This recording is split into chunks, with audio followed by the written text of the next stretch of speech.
রাসূল সাল্লাল্লাহু আলাইহি ওয়াসাল্লাম রোজাকে ঢাল স্বরূপ বলেছেন। যুদ্ধের ময়দানে যেমন তীর এবং গোলা বারুদের হাত থেকে ঢাল যোদ্ধাকে রক্ষা করে, একইভাবে রোজা মানুষকে পাপাচার ও শয়তানের প্ররোচনার হাত থেকে রক্ষা করে। কিন্তু দুটি কাজ করলে মানুষের এই ঢাল ছিদ্র হয়ে যায়।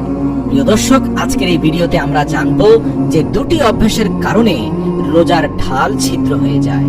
আমরা এত কষ্ট করে রোজা রাখবো আর শুধুমাত্র দুইটি ভুলের কারণে আমাদের রোজা বাতিল হয়ে যাবে, এরকম বোকা হলে তো আমাদের চলবে না। বরং এই দুইটি কাজকে আমাদের বাদ দিতে হবে। কোনোভাবেই কষ্টার্জিত রোজার এই ফল আমরা বৃথা যেতে দিতে পারি না। এতে করে আমাদের রোজার প্রতিদান আমরা আল্লাহর কাছ থেকে অবশ্যই পেয়ে যাব ইনশাআল্লাহ। প্রিয় দর্শক, রোজার ঢাল ছিদ্র হওয়ার এক নম্বর কারণ হচ্ছে মিথ্যার মাধ্যমে। অর্থাৎ কোনো ব্যক্তি সারাদিন রোজা রেখেছে, কিন্তু সর্বশেষ সে নিজেকে মিথ্যার মধ্যে জড়িয়ে ফেলল, মিথ্যা কথা বলল, মিথ্যার আশ্রয় নিল। তাহলে এই মিথ্যার মাধ্যমে জাহান্নাম থেকে বাঁচার ঢাল অর্থাৎ রোজা, এই ঢালটি ছিদ্র হয়ে যাবে, অর্থাৎ রোজা বাতিল হয়ে যাবে।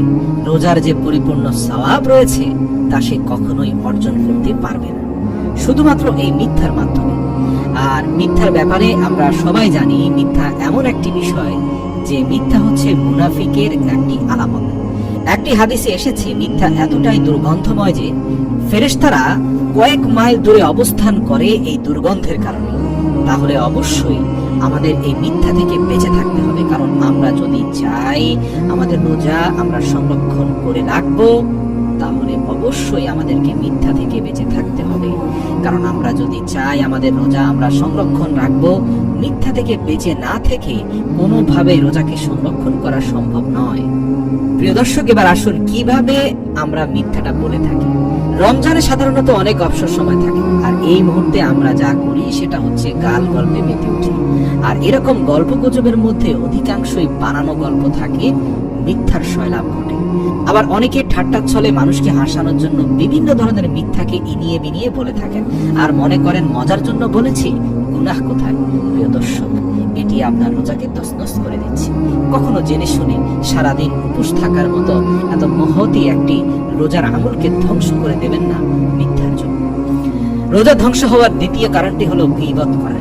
কোন ব্যক্তি যদি রোজা রাখা অবস্থায় গীবত করে, পরনিন্দা করে, তাহলে এই গীবতের কারণে তার জাহান্নাম থেকে বাঁচার জন্য রোজা নামক যে ঢালটি রয়েছে সেটি ছিদ্র হয়ে যায়।